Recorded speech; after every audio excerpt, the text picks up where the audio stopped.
Hörmətli Elnur Bağırov cənabları, Antisar və İstehlak Bazarı Nəzarət Dövlət Agentliyinin sədri.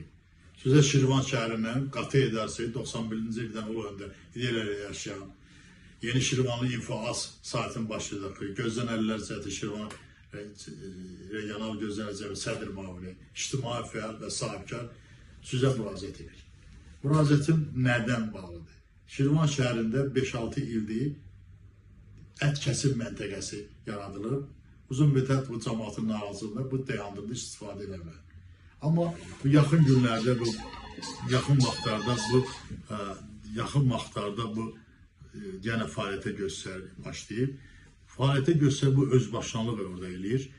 İstədiyi qiyməti təyin eləyir. Mən bilirəm ki, Antisar və İstehlak Bazarı Nəzarət İdarəsinin o agentlik buna ciddi nəzarətə götürməlidir.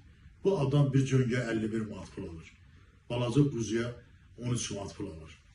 Deyirəm bu cöngə 50 kilo, deyir və 5 kilo olsun. Nə istəyir bu adam qanunlar, Azərbaycan qanunlarına boyun əyir bu. Bu nətər ola bilər ki, Azərbaycan qanunlarına eləmir. Siz müstəqil idarəsiz, qabaqları İqtisad İnkişaf Nazirinin nəzdindəyirsiniz. İndi siz müstəqil bir idarənin agentliyin sədrisiniz. Elnur müəllim, sizdən xahiş edirəm. Şirvan şəhərində yaşayan, Müslim İmanov küçəsində fəaliyyət göstərən bu ət kəsim məntəqəsinin rəhbəri Tərlanov İsmail Xasayoğlu tərəfindən ciddi nəzarətə götürsün, bura araşdırılsın və bu haqda tədbir görsün. Bu özbaşınalıq davam eləyə bilməz.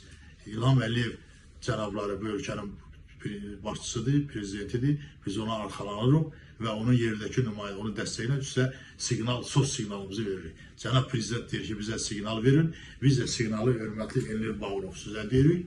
Xahiş edirik bir ağsaqqal kimi 68 qatı edərsiniz sizə bura. Bu ət kəsim məntəqəsi haqqında ciddi özbaşınalıq var. Bunun haqqında xahiş edirəm ciddi tədbir görəsiniz. Çox sağ olun, minnətdarım.